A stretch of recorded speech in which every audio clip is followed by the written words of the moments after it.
Lovely to see so many here. Thank you for coming all. As Jen said, my passion is the Japanese genre. And there's many different forms. There's the haiku that most people probably know. Tanka is another one. Haibun, Renge. There's several there. Tonight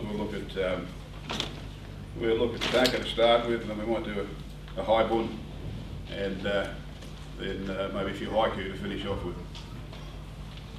So I'll explain. Tanka started off with it was called Waka, and they changed the name to Tanka down the centuries. It was developed by court poets during the Heian period in Japan, which was 794 to 1185. They were originally 31 syllable poems structured in 5 lines, 5, 7, 5, 7, 7. So it's similar to the haiku, the 5, 7, 5, but longer. Today the syllable count has relaxed somewhat, but still adheres to the 5-line short, long syllable formula. As with the haiku, a juxtaposition or a change must be evident in the short poem. Heian courtiers during this golden age of the arts used poetry to display their imaginative wit, advance their careers in the imperial city, and as a means of communication. This first one I wrote, my mother, Bet, lived at Macquarie Care here for the last period of her life. We used to try and get her out as much as we could into the countryside. And I remember saying to her one day in the winter towards the end there, we travelled along and the poplars were skeletal and gaunt, and there was a lot of frost about, and I said to her, "Won't be long, Mum, and we'll see the trees will be green again, it'll start to be getting warm." And she said, "I don't know if I'll see it this year, Mum." And so a little after the spring came, I wrote this. Out along the vale, we'd watch for signs of spring, as frosts recede, with poplars beryl tinge, I wait alone this year. Out along the vale, we'd watch for signs of spring, as frosts recede, with poplars beryl tinge, I wait alone this year. And the thing was that with the short form poetry, it's good to read it twice with a pause between the two. That's what I always try and do. The second Tanka was written, and that's another one that was inspired by a sad time in my life, in our lives. A full moon caught in a winter gaunt birch, alone in theatre's cold light, you bear the loss of our child. Full moon caught in a winter gaunt birch, alone in theatre's cold light, you bear the loss of our child. You can move like this, and there's so many things that can inspire work. This snowy eve, I sense the siren call of spirits fey, yet these leaden feet are chained to reality. This snowy eve, I sense the siren call of spirits fey, yet these leaden feet are chained to reality.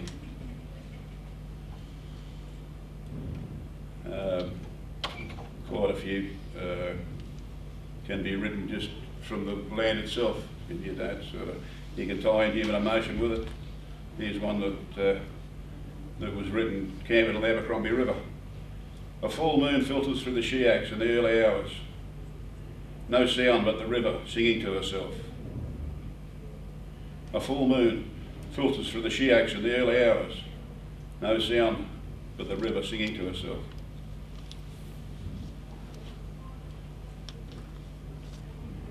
I work on the roads. Me in Bathurst, I work for the council. So we're out in the bush a fair bit. So it's a great office, and it gives you a lot of scope for riding. A mob of sheep camps in the broad shade of a yellow box. On the flat, a road gang toils through shivering heat. A mob of sheep camps in the broad shade of a yellow box. On the flat, a road gang toils through shivering heat. And they can be humorous too. Like anywhere in life, you get a bit of a laugh. I wrote this at some stage. A prayer flags flap, a rainbow flutter. Just at present my old ute runs well.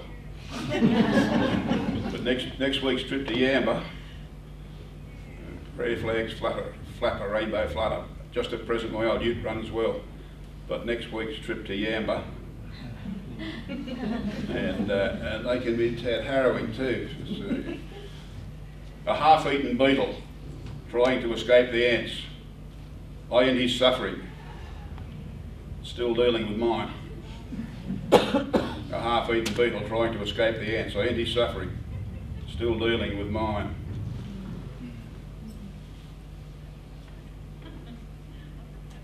Into Dogwatch seeps golden light, reveals in the grasses dreamcatcher webs.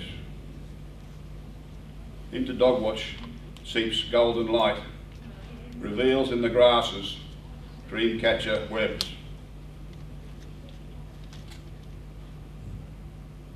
That threadbare scarecrow always throws a jaunty wave as I pass. Through latter years I ponder friendships lost along the road. That threadbare scarecrow always throws a jaunty wave as I pass. Through latter years I ponder friendship lost along the road.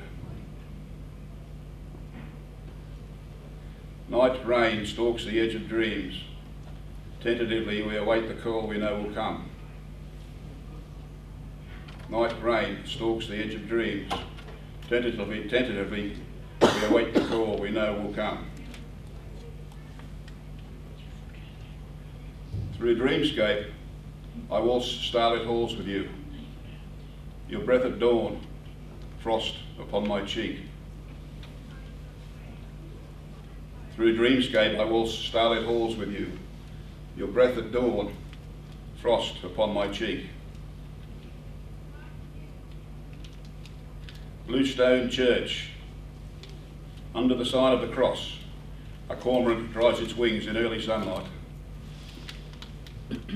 Bluestone Church. Under the sign of the cross, a cormorant dries its wings in early sunlight. Through goblin hours our casement frames the moon at eldritch light. I listen to your breath as you lie dreaming. Through goblin hours our casement frames the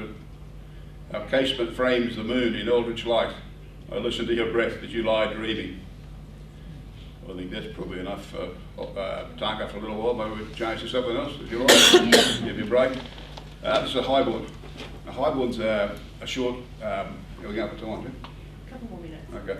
There's a short work of prose accompanied by haiku. This is called Farewell. My wife and I are flying across the Tasman to farewell her brother.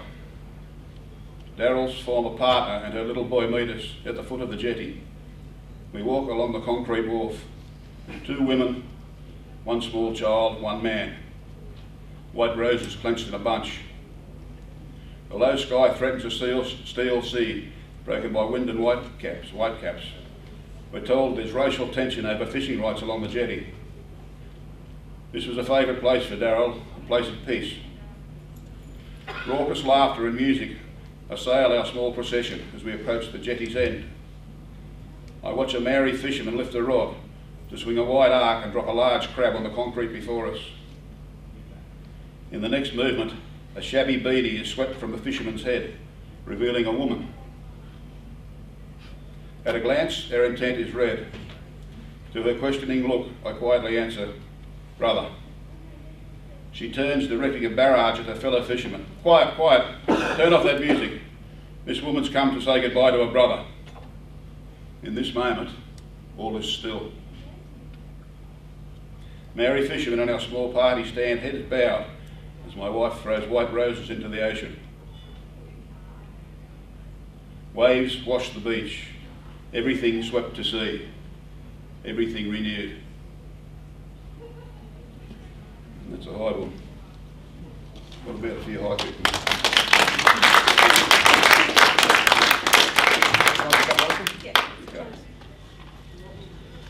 So, late 17th century poets such as Matsuo Basho, 1644 to 1694, developed haiku, almost certainly evolved from Tanka. 500 years stood between the tank and the haiku, but the exquisite imagery, the syllable count, and the necessity for a juxtaposition, a change, all indicate the relationship between the two. At Mangrove's edge, dawn splashes silver, barramundi. At Mangrove's edge, dawn splashes silver, barramundi. Choking dust, a water tanker hung with rainbows. Choking dust, a water tanker hung with rainbows. Sailboats prance on sunlight, run in tide. Sailboats prance on sunlight, run in tide. I wrote this one in a trip to Japan.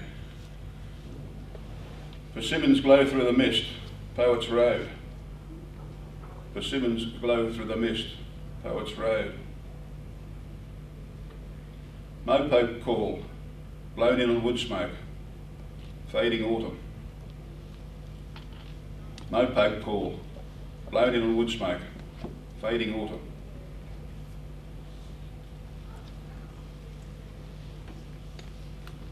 The treacle song of bellbirds at dusk, I await the stars.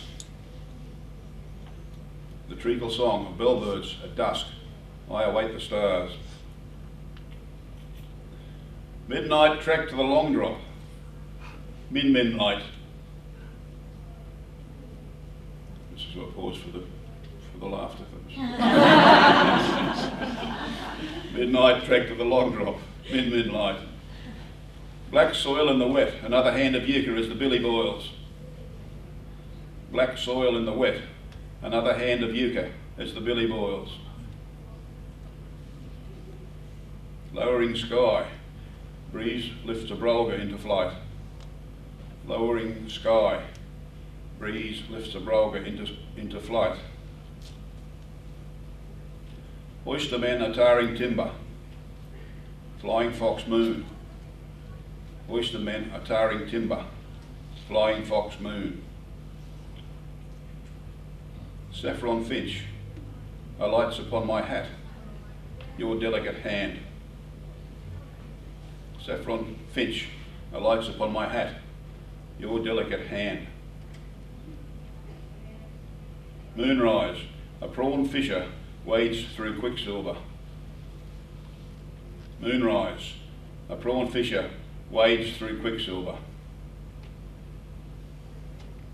Here we go, Jim. We're off for time? Yeah. Okay. Thanks, folks.